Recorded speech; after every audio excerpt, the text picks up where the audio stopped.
Hello guys, ayan, nakasakay na tayo dito sa parang bangka papunta sa ating floating cottage. So itong bangka na ito guys, ayan yung kanyang itsura, then parang hihilain lang din siya ng bangka. Ayun oh. Ayun yung hihila, yung nasa harapan.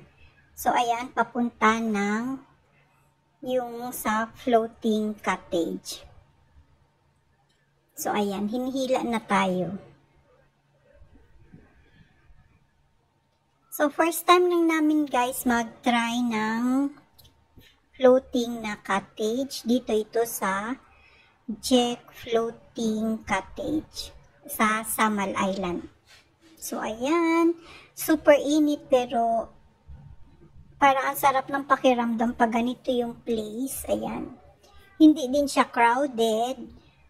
At saka, yung maganda yung place. So, ayan, hinihila na tayo guys, papunta doon sa ating cottage. So, ayan.